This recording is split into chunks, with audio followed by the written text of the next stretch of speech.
Este programa es un producto de la Agencia de Comunicación y Producción Opción Audio. Llega al dial de provincia Sin Conexión, el único programa del éter que no necesita módem. Sin Conexión. Todos los domingos, Alejandro el Negro Gutiérrez te invita a desconectarte de las redes para volver a conectarte con todo eso que dejaste abandonado. Sin Conexión. Una respuesta casi elocuente dentro del dial para quienes se quedan sin el poder de la internet. Sin Conexión. Sin Conexión. El único programa del éter que no necesita módem.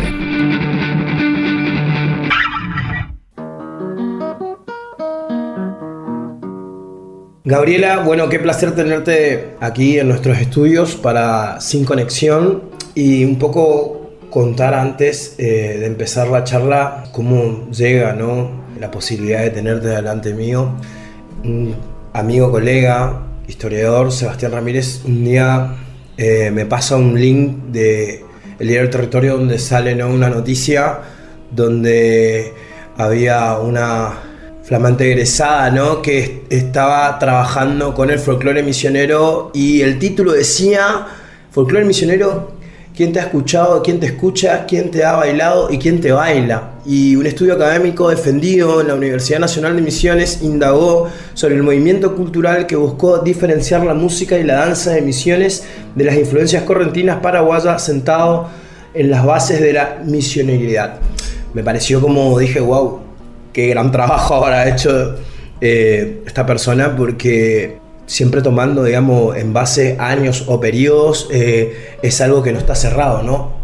Buenas tardes, Gabriela, ¿cómo estás? Buenas tardes, Alejandro. Muchas gracias por la invitación. Licenciada, ¿no? Terminó el peso de...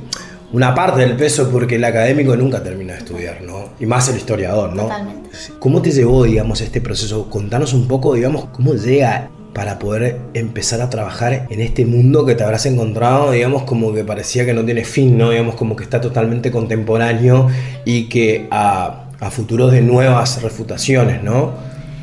Totalmente de acuerdo. El interés, por ahí parte de lo que los historiadores entendemos como interés personal, criterio de interés personal, el gusto por el folclore, y por ahí esto que conversábamos anteriormente de saber quizás que en los años 60 hay como todo un auge, un boom de lo que entendemos como el folclore, danza y música, ¿no? La samba y la chacarera a nivel nacional. Después me encuentro con que es algo internacional y mundial, y empezar a pensar un poco, bueno, qué pasaba en Misiones. Quizás al inicio fui un poco pretenciosa porque pensé en Corrientes, en Formosa, claro, en Chaco, en Entre Ríos, como toda esta región litoraleña, pero después, bueno, voy más al hueso y pienso qué pasa con nuestra provincia.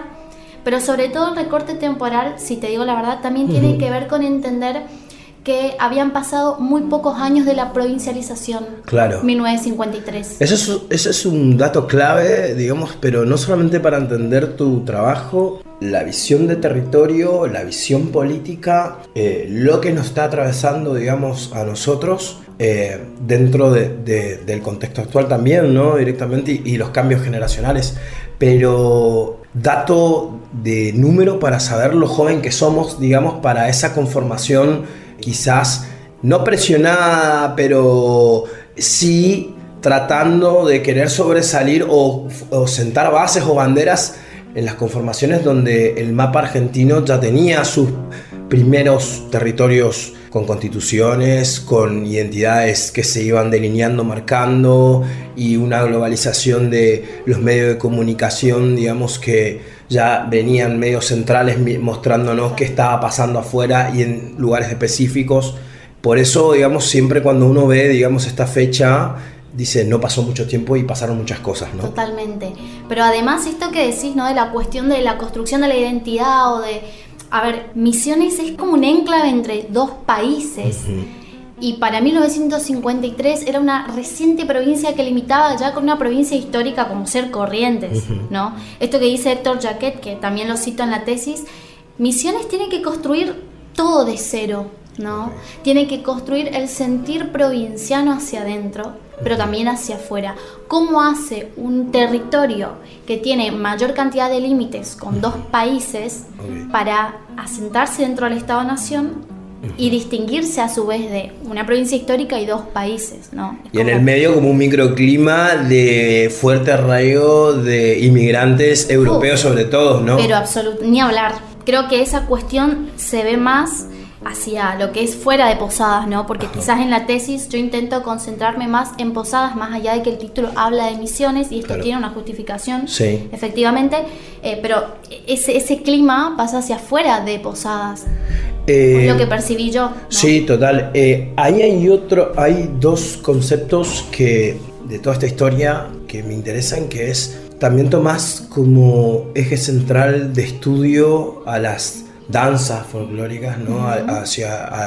Al baile como expresión artística y claro, digamos, cómo es su evolución en medio de esta identificación de lugares internos, de rítmicas, de distancias. Y después hay algo que me llama mucho también la atención, que para mí también pone en alto, digamos, es el trabajo de, ¿cómo lo llamás vos?, digamos, de los gestores culturales, que son tan importantes no solamente para contar parte de la historia, sino también para sentar bases políticas, digamos, ¿no? De ser como vos lo tratás en un momento, tipo de las voces autorizadas, que no solamente tendrían que venir del palo de la literatura o de la escritura, sino que de la pintura, sino que también podrían ser médicos, docentes, abogados, letristas, personas que estaban involucradas, digamos, en una visión macro de querer entender. Pero siempre es muy bueno, ¿no? Volviendo desde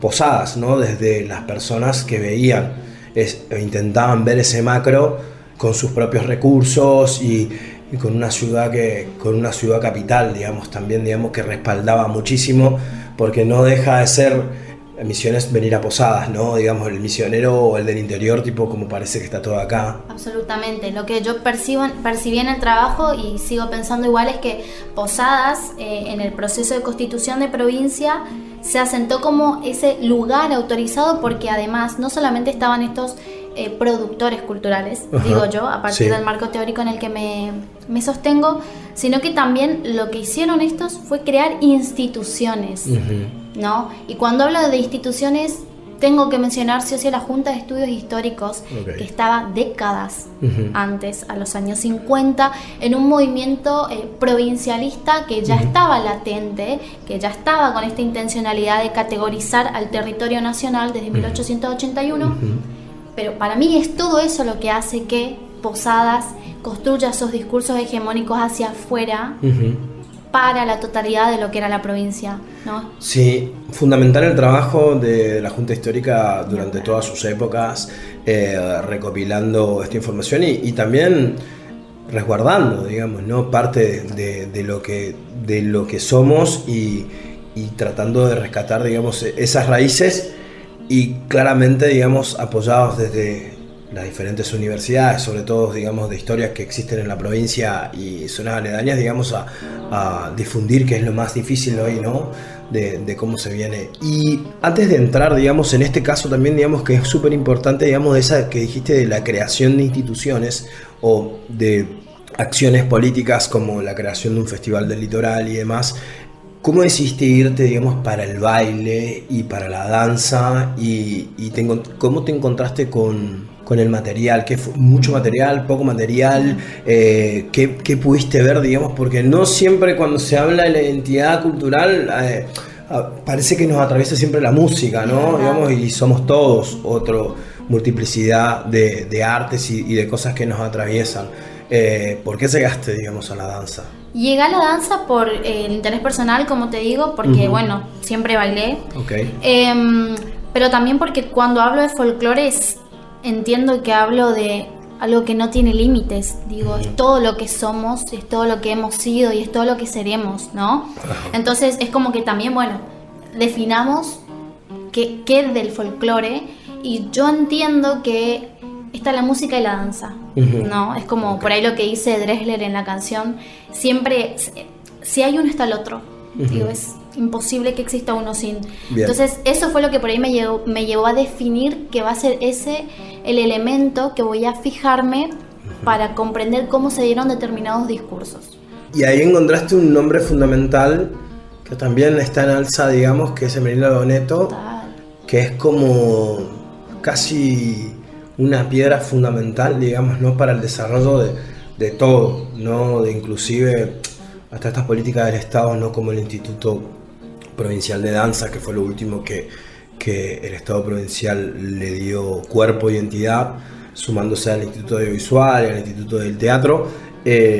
La danza llega a un lugar en la provincia, digamos, como hablábamos antes, ¿no? De diferentes lugares, y en la provincia sí, cuántas academias de danza podemos contar, debe ser infinito los que no están empadronados, y las interpretaciones, ¿no? Entendiendo también que tenemos una escuela provincial de danza, o sea, hay una cuadrilla, digamos, educacional que dice más o menos que te va a enseñar, digamos, ¿no?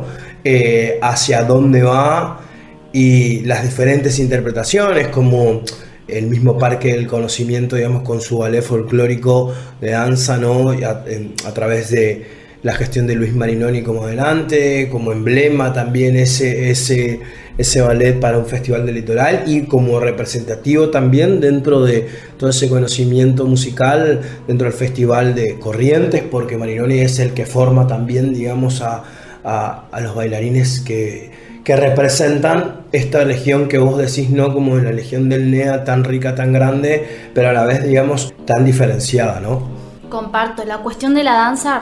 Respecto a la danza, ¿no? Yo me encuentro con Hermelinda Aranda Doneto, ¿no? Uh-huh. Que no solamente se interesaba por recopilar las danzas, sino por hacer un trabajo académico dentro de los parámetros de lo que se consideraba académico en los años 60, ajá, y en realidad los años 50 también, y cómo también entra en tensión, podríamos, ajá, decir, todo el apoyo o el interés de las élites políticas, uh-huh, de acompañar este tipo de estudios, uh-huh, o trabajos, ¿no? Porque, fíjate, es algo interesante que yo me encuentro que en el 59, uh-huh, Aranda Doneto, profesora de danzas, maestra de grado, escribe un trabajo respecto a la galopa y lo presenta en el año 59 con apoyo del gobernador de ese periodo, que, ajá, había sido Napoleón Ayrault, ajá, en Buenos Aires, y a partir de ahí se desarrolla toda una serie de discursos y de intereses dentro de la provincia de Misiones, ajá, por entender a la galopa, ya metiéndome de lleno en lo que hablo en la tesis, como el ritmo misionero. Okay. ¿No? Y a partir de ahí la serie de instituciones que Posadas va a desarrollar con apoyo de la élite del gobierno, uh-huh, para que esto se afiance. Okay. Es interesantísimo. Sí. O sea, lo que nos hace entender, digamos, como, claro, toma presencia de agenda nacional. Total. Y al caer, bueno, interpretamos, digamos, de que hay una acción política o decisiones que hacen, digamos, que empecemos a avanzar por un lado propio, y eso al avanzar es netamente a formar, sino, digamos, a empezar a formar, a ver cómo se pueden multiplicar estas acciones, y así creo que también no aparece por esa necesidad un festival del litoral o espacios dentro de la ciudad, digamos, a donde se puedan poder empezar a expresar y ver. Totalmente.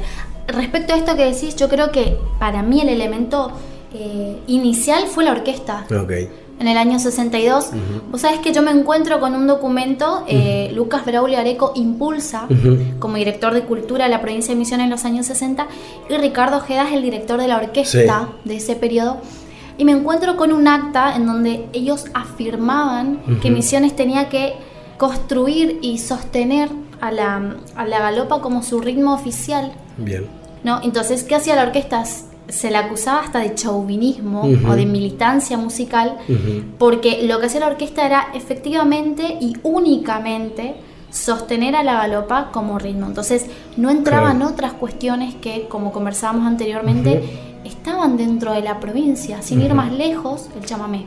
Claro. En esto, ¿no? Digamos, esta visión de los ritmos que hoy se hablan de como 5 ritmos, 6 ritmos que nos atraviesan, y no hay un favoritismo, sino que se entiende por una cosa de cercanía o de información, o de dónde está, digamos, de qué es lo que le atraviesa a cada misionero, hasta por las distancias mismas, ¿no? De las denominaciones geográficas que tenemos.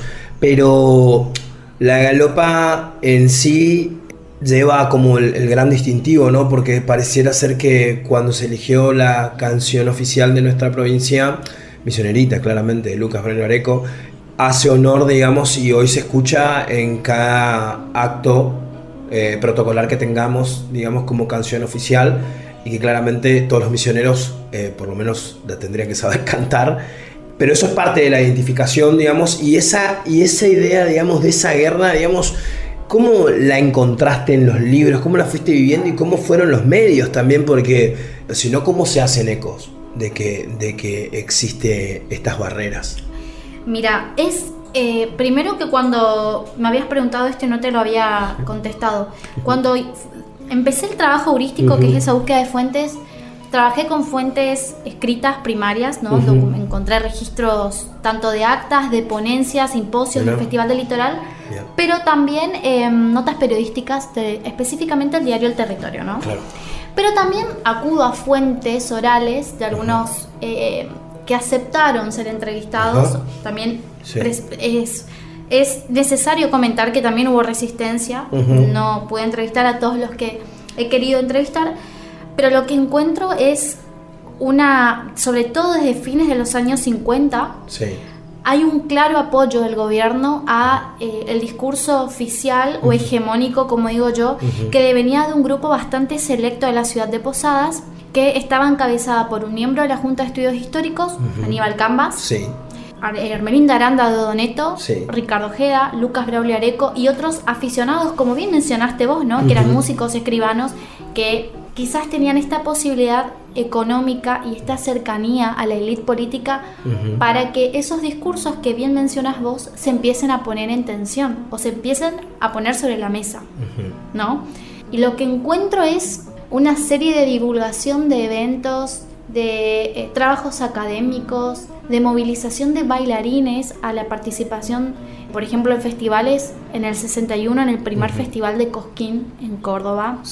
Y cómo el diario o la gente que buscaba interpelar al que leía construía toda esta noción de que estos bailarines van a representar a Misiones con la danza predilecta de Misiones, que es la galopa, y el chotis como el elemento europeo, ¿no? Entonces ahí también empieza a aparecer este componente europeo, pero la galopa queda un tanto desdibujada en el punto de decir, bueno, pero ¿de dónde sale la galopa, no? O sea, es como, ¿cuál es su origen? ¿De dónde parte?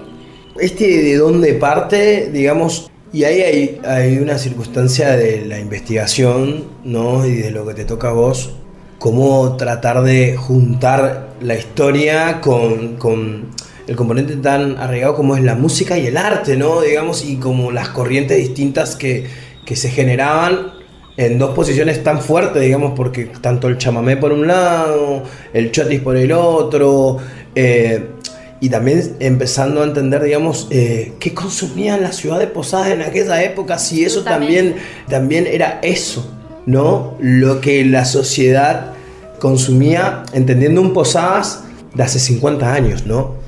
Esto que decís, Alejandro, me lleva a adelantarme un poco, porque efectivamente en el capítulo 2 del trabajo yo lo titulé un poco Las resistencias, la música misionera desconocida por los misioneros, porque también me encuentro no solamente con gente que promovía estos discursos hegemónicos, sino también con gente que de forma anónima cuestionaba esto que estaba pasando, porque entra esto que decís vos, para un poco, que nadie escucha la galopa, era lo que decían algunas voces con las que me pude encontrar.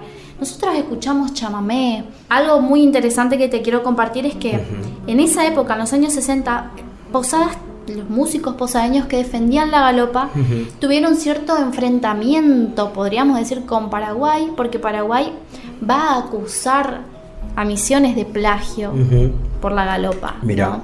Y hasta de hecho lo encuentro en el libro del hijo de Lucas Braulio Areco, Leonardo Areco, un documento que me parece clave, en donde es lo que dicen miembros de otras ciudades, de otras provincias del litoral, es que Misiones se divorciaba de sus hermanas y de esta búsqueda de una identidad litoraleña para copiar o plagiar al paraguayo. Entonces también quiero compartir lo que... ¿Qué tan fuerte es el sentido de pertenencia ahí, digamos, como para que roza al otro, digamos, ¿no? Para decir que esto es mío. Totalmente. Y esto me identifica a mí. Pero también para pensar que no fue tan sencillo construir Claro. el discurso hegemónico. Sí. ¿Viste? Independientemente de la cercanía al gobierno o de la posibilidad de apoyar o financiar de forma económica, habían ciertas resistencias que se estaban dando desde Posadas y, ¿por qué no, también hacia el interior de Misiones? Claro. ¿No? El interior de Misiones, o sea, hacia otros espacios que no estaban ni siquiera cercanos a Posadas y que tenían otras dinámicas. Esas dinámicas, ¿cómo estaban conformadas por zonas o cómo fuiste evidenciando en tu trabajo de investigación? Si hablábamos de componentes muy conformados como la orquesta de la provincia, como ya tener un festival, ya tener como un ballet que nos represente, y qué fuiste encontrando en el interior a través de pequeñas peñas, bailes, lugares que habrán sido fundamentales, digamos, también para formar su propia identidad y amalgamar, digamos, con esto, con este sentir que tenemos, ¿no? Y en esta nueva visión de empezar a encontrar la cuestión misionerista, como si se quiere, ¿no? Entendiendo de que hoy somos más de 1 millón de personas y que hay una proyección dentro de unos años de ser casi 2 millones, ¿sí, no? Mira, lo que encuentro es que primero la vinculación que tiene Posadas con los demás territorios de la provincia tienen que ver con los circuitos que tenían los músicos que tocaban aquí en Posadas, y que sobre todo son chamameceros, y esto no va a ser un dato menor. ¿Por qué? Porque lo que me encuentro es que, sobre todo en una pista de baile en el Alto Paraná, en la colonia Puerto Esperanza, pero también en colonias cercanas al río Uruguay, habían pistas de baile, habían en Posadas pistas de baile, pero la música era completamente diferente a lo que sonaba acá, independientemente del chamamé. ¿Por qué remarco esto? Sí. Porque efectivamente se contrapone al discurso que se estaba sosteniendo por los productores culturales posadeños, Claro. ¿no? Encuentro que en la zona norte, Sí. en la pista de baile en Puerto Esperanza, se escuchaba balseado, se escuchaban músicas más, lo que hoy nosotros entendemos como la música cervecera, ¿no? Ajá. Por ahí, si prendemos de Misiones al Mercosur, es ese estilo el que encuentro yo en el Alto Paraná. Bien. Mientras que en la zona de la costa del río Uruguay hay un elemento muy marcado que tiene que ver con lo que por ahí se le atribuye bastante a Ramón Ayala, que es el elemento afro-brasilero, ¿no? Que efectivamente es esta vinculación tan estrecha que hay con Brasil, porque los límites de una provincia no terminan en donde lo define el Estado. Sí, entiendo. La cultura, sabemos que trasciende sí. todo, ¿no? Entonces, esos son los elementos que a mí me llamaron bastante la atención, sobre todo porque desde Posadas no encontraba que se las mencionen o que se las contemplen siquiera. Okay. Ah, entiendo, claro. O sea, era como poder entender que había una mirada que no terminaba de comprender, digamos, lo complejo que eran las fronteras entre sí también. Total. Y las influencias, no solamente Posadas Paraguay, sino ya todo lo que viene a ser todo Brasil hacia la mitad, prácticamente la mitad de la provincia, ¿no? Absolutamente, tal cual. Pero además hay algo que quiero marcar, y es que no es que hacia otros territorios por fuera de Posadas hubieran discursos que se oponían a Posadas, Ajá. seguían su propia lógica. Okay. Entonces, el discurso que construía Posadas hacia afuera y para la provincia no solo no contemplaba lo que pasaba en otros territorios, sino que estos otros territorios tampoco construían discursos en contra de Posadas, Claro. sino que su propio circuito y su propia dinámica continuaba. Claro, decidieron desistir de una pelea sin sentido y generar su camino. Absolutamente. Y en porque- algún momento se tendrían que encontrar. y es lo O que- alguien tenía que encontrar algo que diga, che, bueno, vamos a ir por acá, ¿no? Pero mira, Alejandro, yo creo que eso efectivamente pasa, porque hoy día todos conocemos el Banerón, y me Claro. atrevo a decir todos. Sí, sin O dudas. sea, sabemos, escuchamos ese elemento brasilero y decimos, bueno, quizás no sabemos que se llama así, pero se lo escucha, y se lo escucha están Posadas. Claro, Entonces, me parece que sí. que funciona. Sí. Me pareció fundamental poder desglosar la palabra folclore desde su concepción hasta cómo se traduce, digamos, cuando ingresa a las políticas públicas, ¿no? Y cómo interpreta el poder político que toma decisiones para saber de cómo se escribe un libro, o hacia dónde vamos o hacia dónde ir, pero bueno, digamos, cómo se fue mutando esa palabra folclore, que tiene mucho que ver también con la Argentina y lo que estaba pasando, y ese folclore que cuando decimos la palabra folclore, ¿qué nos estamos imaginando, no? Tal cual. Eso. Bueno, en principio el folclore aparece como esta es una palabra inglesa, ¿no? El folklore, el saber del pueblo, esta recuperación de lo que se estaba por perder por el avance de la modernidad. Y esto que decís es clave, porque en realidad el folclore no nace bajo la égida del Estado, ¿sí? Nace por querer oponerse al Estado, al avance de la modernidad que va a tomar el Estado y salvaguardar lo propio. Claro. Después, sobre todo cuando se traslada a América, y bueno, ya hablamos de Argentina en el siglo XX y la intencionalidad de efectivizar el país, ¿no? ¿Sí? Después de un siglo XIX bastante convulso, lo que hace el Estado es tomar esos elementos que son auténticos y propios, y es re interesante cuando lees autores, a teóricos, sobre todo en nuestro país, ¿no? Porque ellos van viendo cómo en el devenir histórico primero se considera al aborigen, luego no. Luego se habla de indígena, luego se cambia esa palabra. Entonces, en torno al folclore y a todo lo que era Argentina o deberían haber sido los argentinos, todo el tiempo va mutando según el interés que tenga el gobierno de turno, ¿no? El gobierno de turno y hacia lo que quiera pensar. Absolutamente. Viendo partes de las cosas de los capítulos de tu tesis, me gusta muchísimo también esto, ¿no? Ya hablamos un poco de la resistencia de los productores culturales, pero vuelvo a decir, digamos, lo importante que fueron para una construcción, digamos, claramente de una pequeña identidad y ese aire hacia competir con Buenos Aires, ¿no? Que era lo más complejo, era como cómo llegamos a las radios o cómo presentamos, porque hay un paralelismo muy claro, digamos, de una diferencia de 2 años con el Cosquín.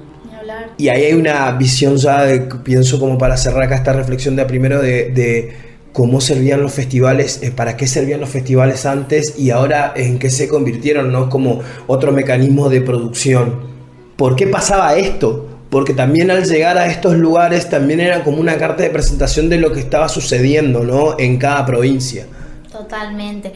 Mira, para no extenderme tanto, cuando encuentro fuentes, encuentro opiniones que decían que Misiones estaba invadida por los salteños y que Lucas Braulio Areco tenía la intencionalidad de llevar la música misionera a Buenos Aires.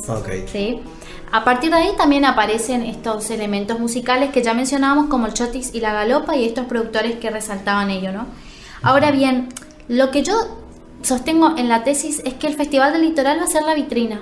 El simposio, este espacio de discusión más académica, donde bueno, ponemos un poco en tensión ciertos documentos, ciertos elementos que fundamentaban ciertas decisiones, pero el escenario va a ser la vitrina y el espacio en donde lo que llevamos a Buenos Aires se va a manifestar aquí enfrente de los propios misioneros.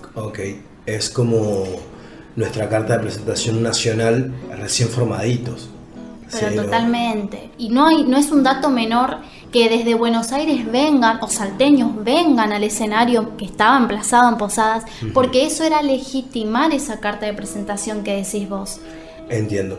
Sin Conexión, con la conducción de Alejandro El Negro Gutiérrez. Visité nuestra red social www.facebook.com/SinConexionLT17 y reviví todas las columnas. ¿Qué es esto? Esto no es coca, papi. Este programa es un producto de la Agencia de Comunicación y Producción Oceanópolis. Sin Conexión, el único programa del éter que no necesita módem. Sin Conexión. Todos los domingos, Alejandro El Negro Gutiérrez te invita a desconectarte de las redes para volver a conectarte con todo eso que dejaste abandonado. Sin Conexión. Una respuesta casi elocuente dentro del dial para quienes se quedan sin el poder de la internet. Sin Conexión. Sin Conexión. El único programa del éter que no necesita módem.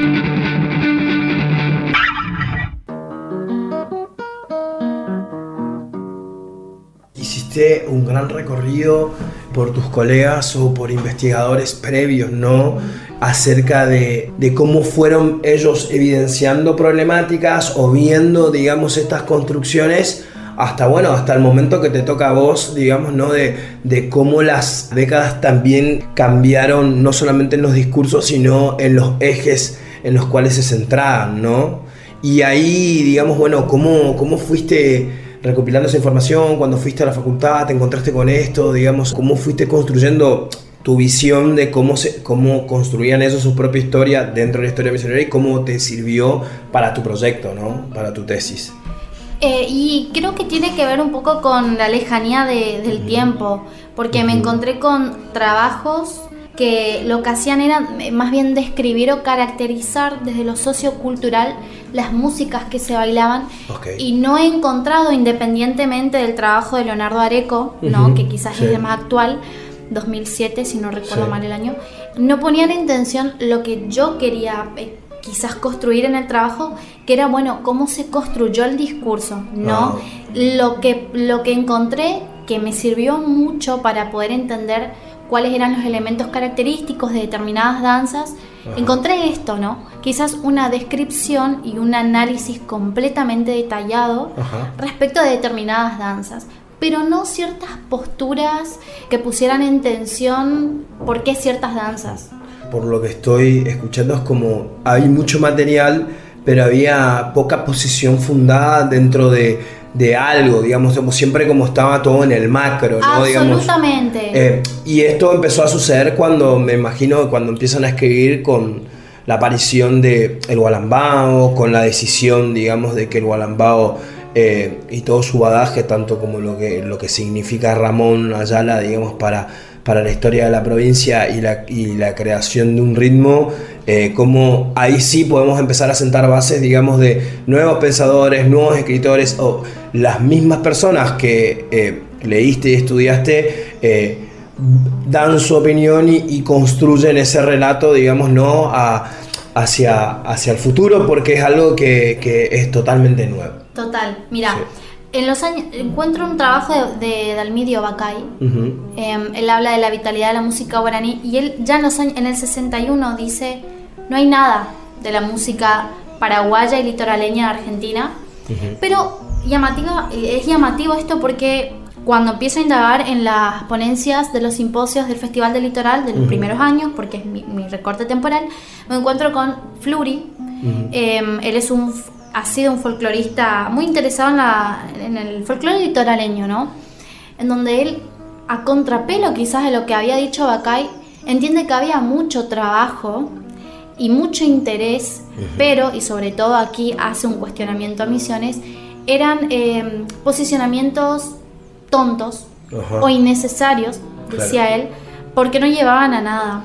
Y en este punto, ya que has mencionado a Ramón Ayala, me encuentro con que Fluri plantea que cuando se hace en los años 20, cuando el Estado Nacional usa el folclore para legitimar su esencialidad, lleva adelante una encuesta nacional del folclore en 1921, Misiones es territorio nacional para ese periodo, forma parte de esta encuesta, y Fluri plantea que en la zona de San Javier, lo que hoy es San Javier, ya se habían encontrado elementos de lo que luego Ramón Ayala llama para sí como el Gualambao, ¿no? Entonces, lo que él dice, hay muchos elementos, el tema es que el foco de discusión que se estaba dando en los años 60 era errado. Claro. Entonces, es como, yo siento que, si me permitís, es una opinión que, bueno, puede ser cuestionada obviamente, para mí en los años 60 en la provincia de Misiones el foco de discusión quizás no era algo que aportaba, según lo que dice Fluri, porque había muchos elementos, pero quizás estaban muy interesados en generar cuestionamientos. Claro, confrontaciones. Claro, sí. Que no derivaban en nada, ¿no? Exacto, quizás habrán sido mecanismos de comunicación para poner en agendas y para que la gente tal cual, pueda arrojarlos a ellos. Sí, que desgastó la posibilidad, digamos, de sentarse con tantos referentes importantes a poder sentar bases, ¿no? Desde ese lugar. Intentamos pasar por los ritmos más poderosos, digamos, de los cuales por lo menos como más abundan, como en tanto en teorías y demás.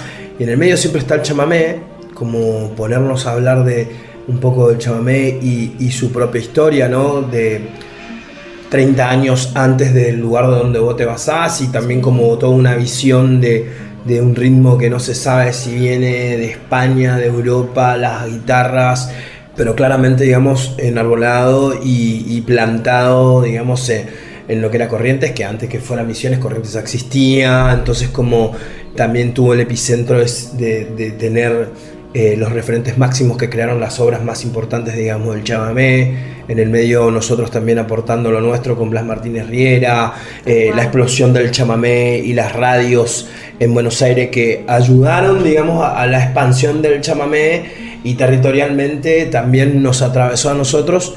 Y después en la actualidad también, ¿no? Porque si vamos del 2019 hasta el 2025, nosotros tenemos premiados a Los Núñez 2 veces con el premio de la terna Mejor Disco del Chamamé, a el Chango Espaciu Tornado y ganador de un premio al chamamé, y a Florencia Bobadillo también, digamos, como bote. Estamos hablando de 3 personas de Misiones, en su caso una posadeña, una de San Vicente y otra de Apóstoles, que para los premios de la industria contemporánea y para la industria del chamamé contemporáneo, digamos, fueron galardonados como los mejores discos.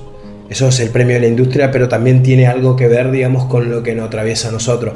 No queremos, nunca en esta charla estamos tratando de entender de qué es mejor, sino solamente evidenciar, digamos, de cómo son las construcciones.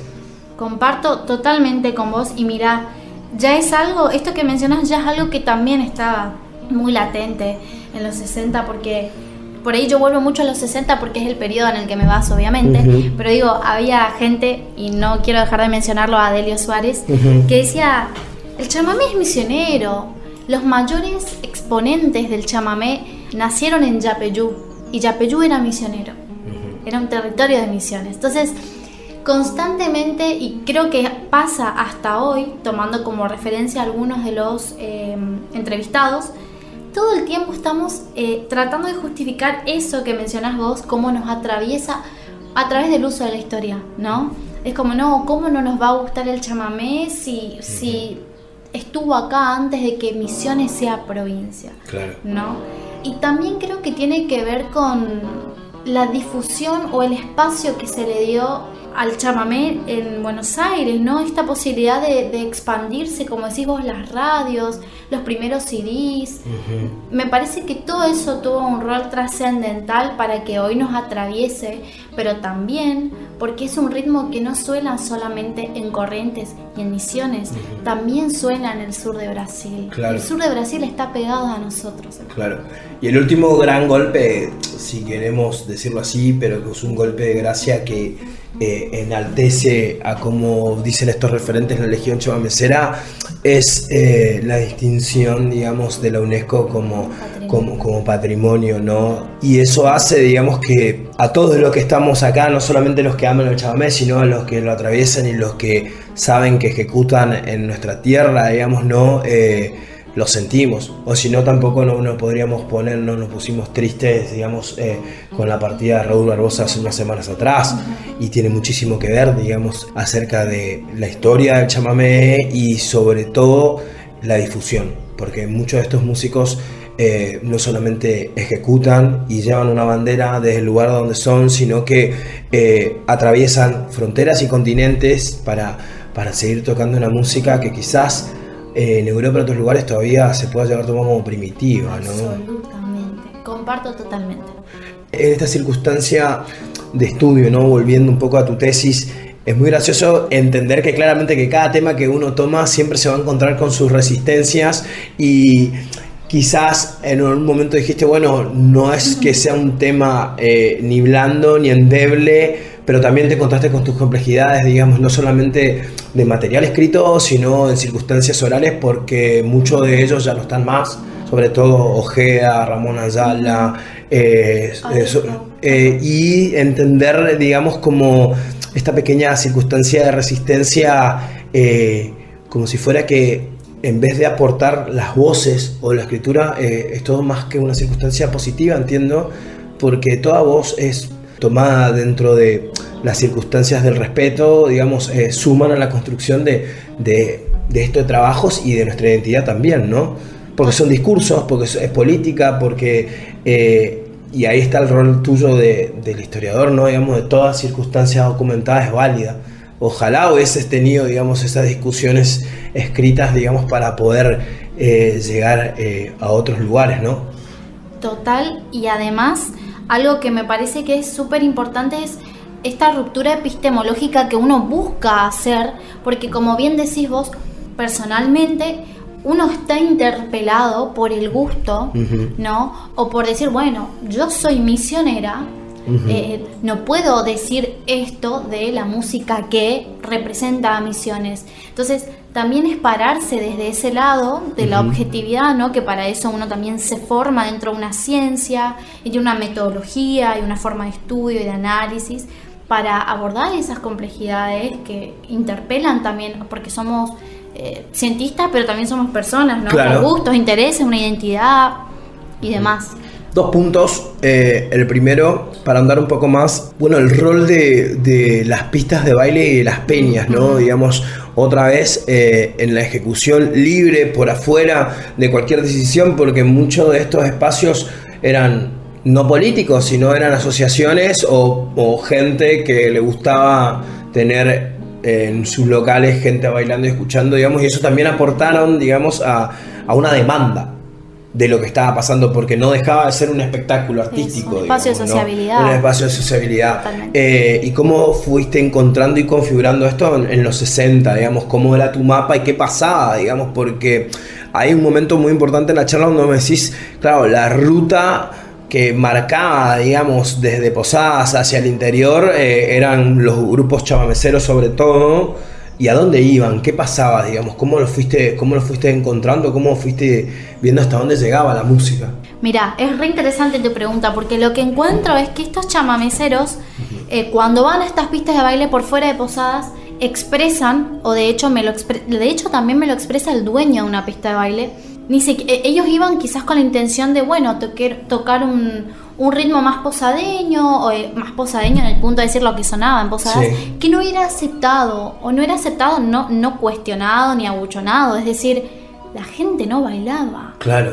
Entonces la gente estaba esperando el chamamé. No sentía lo que pasaba arriba del escenario, digamos. Totalmente. Y mirá, hay un dato que también me parece alucinante, que es, bueno, empiezo a indagar y digo, ¿y la galopa sonaba? ¿Qué es la galopa? Me dicen, ¿no? Pero esto encuentro tanto en el Alto Paraná como sobre el río Uruguay.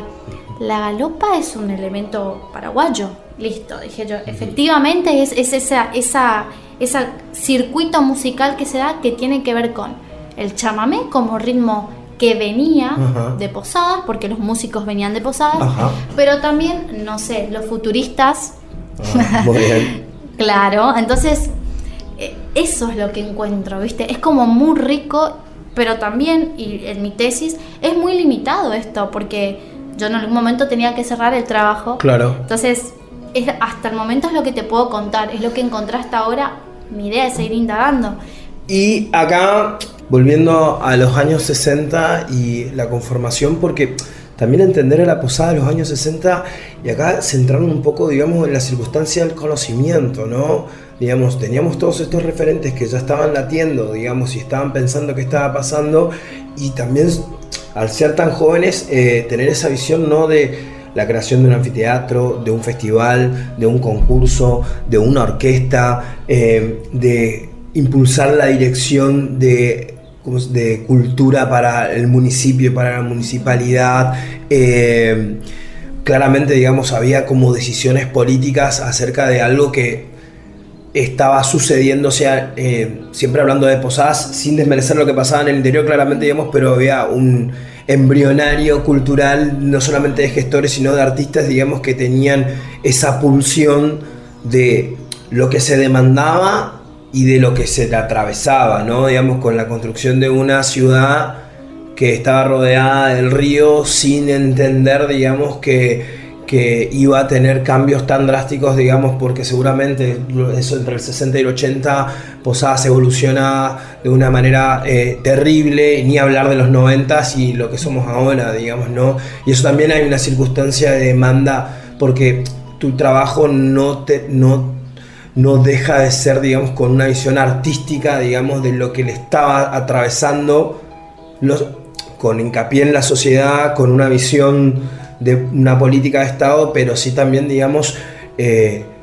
fueron los artistas y los promotores y los que escribieron poemas y escribieron libros y estuvieron pensando cómo desarrollarse en esas posadas y cómo intentar diferenciarse del país o de las provincias que ya estaban conformadas. Absolutamente, mirá, yo en realidad cuando pienso en posadas, pienso en la distinción que se construye hacia Corrientes y hacia Paraguay, Ni siquiera menciono a Brasil. Okay. Entonces, lo vemos como muy lejos, digamos. Claro, yo cuando me encuentro con las fuentes, cuando escucho a estos entrevistados, me doy cuenta de que Brasil no era un tema, no aparecía en el discurso. Claro. Y sí encuentro que se lo invitaba a festivales de integración regional, decían en los años 60, pero jamás representó un problema como si lo era el Paraguay y era Corrientes, ¿no? Entonces, claro.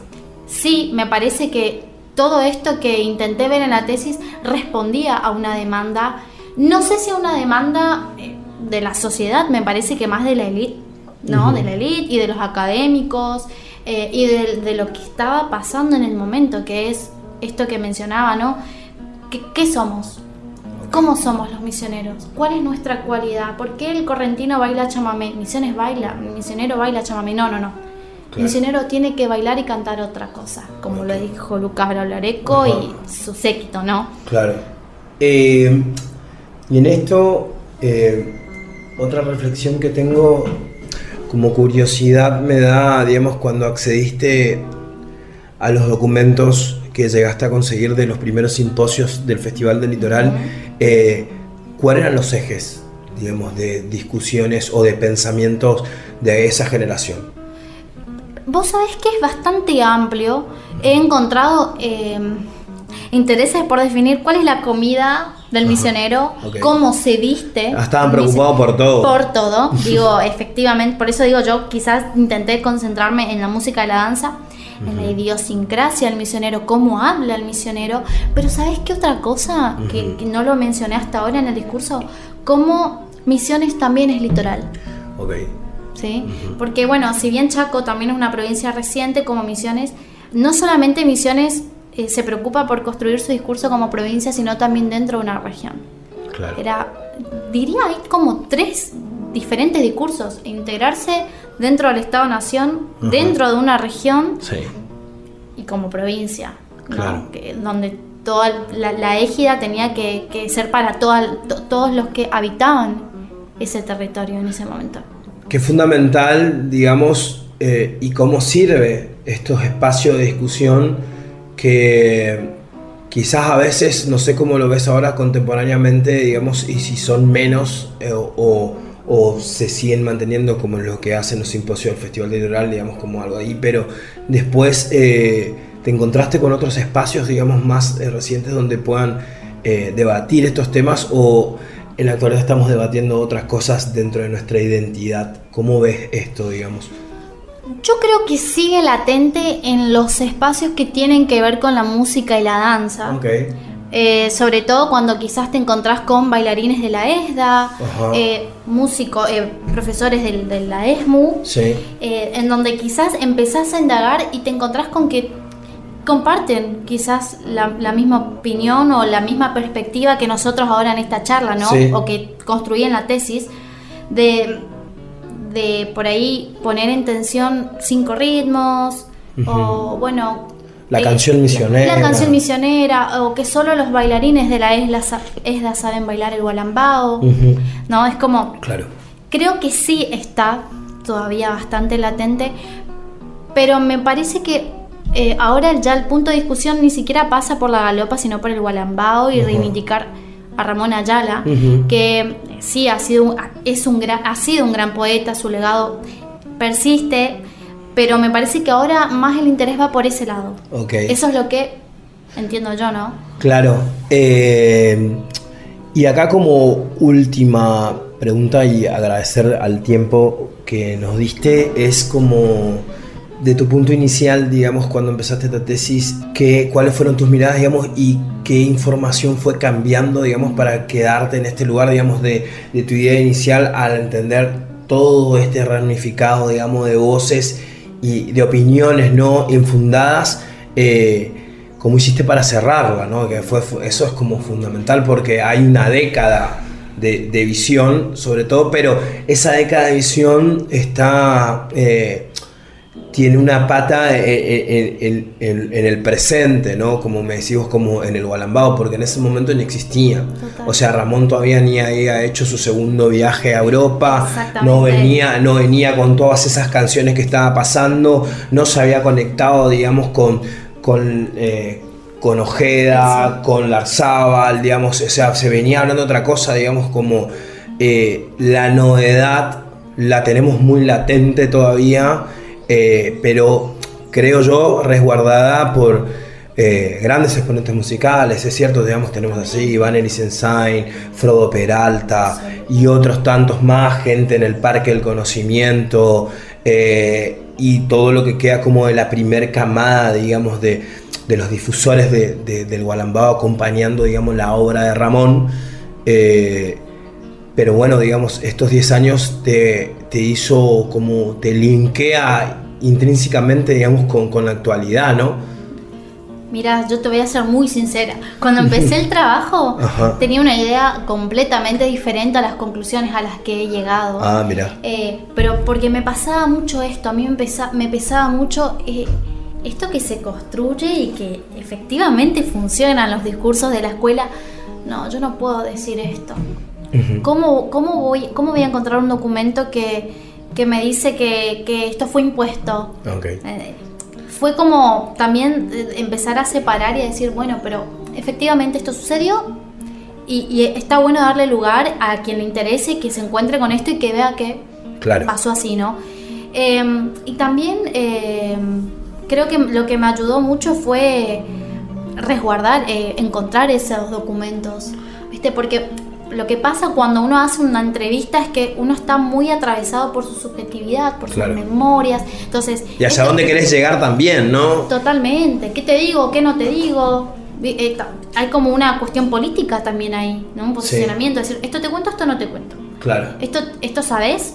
Y todo eso yo lo pude contrastar con las fuentes y así fue construyendo también esta reflexión y este pensar también cómo la capital de las provincias tienen un rol clave, ¿no?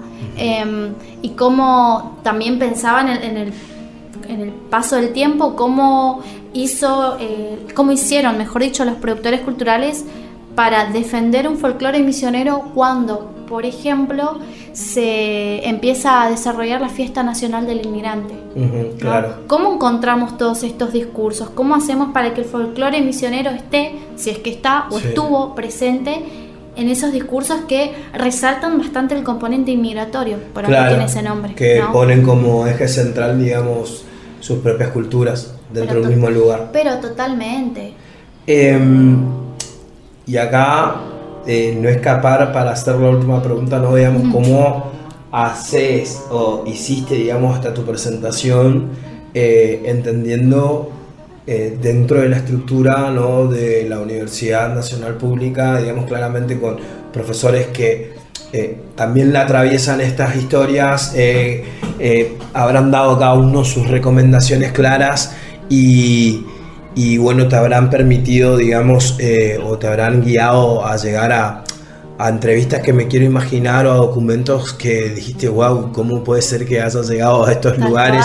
No, digamos, porque esos documentos existen, esos documentos están aquí, están resguardados y si no están concentrados en una tesis aquí, digamos, o a través de los medios de comunicación, a veces como...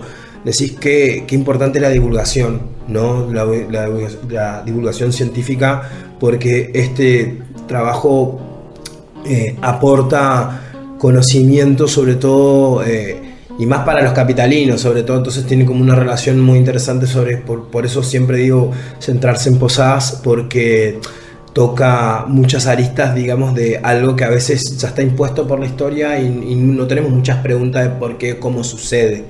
Y cuando hay estas modificaciones generacionales como nuevos ingresos en el Festival del Litoral, todo el tiempo nos estamos preguntando de si es por quién es el que tiene que estar en la televisión, si la banda que hace Canción Misionera por qué no está ahí y quiénes son los que todavía hacen sentir en el festival. tomando como eje central, digamos, de la cartelera más importante que tenemos en nuestra ciudad, ¿no? ¿Cómo lo ves? Sí, comparto. Yo creo que el posadeño tiene mucho para indagar, investigar y preguntarse. Y digo el posadeño porque justamente desde aquí se construyeron esos discursos. Si te digo la verdad, hacia afuera, tomo mi subjetividad aquí, ¿no? Sí. Pero hacia afuera no nos preguntamos tanto todo esto. Mirá. ¿Viste? No. Es como, bueno, la canción misionera es misionerita, la cantamos, genial. Pero nunca está esa pregunta de desde cuándo, porque, ¿viste? Es como, creo que tiene que ver con la propia historia que hace a Posadas. Ah, bien. Para mí, no sé. Y algo que quiero resaltar nomás es que es un trabajo completamente exploratorio, es el inicio, y también entendí que no es, como muy bien dijiste vos, contra ningún ritmo, contra ningún productor cultural, es decir, es simplemente arrojar luz a un momento histórico y a un problema de investigación que me parece que es, efectivamente lo hice yo, ¿no? Pero digo, que es importante preguntarnos por qué somos como somos, por qué estamos escuchando esto cuando quizás me interpela otra cosa, ¿no? Gabriela, muchísimas gracias por tu tiempo. Espero que hayas pasado bien y nosotros muy contentos, digamos, de que nos puedas compartir tus saberes y bueno, nada, de que hayas aportado esta luz para poder seguir escribiendo y pensando sobre todo, ¿no?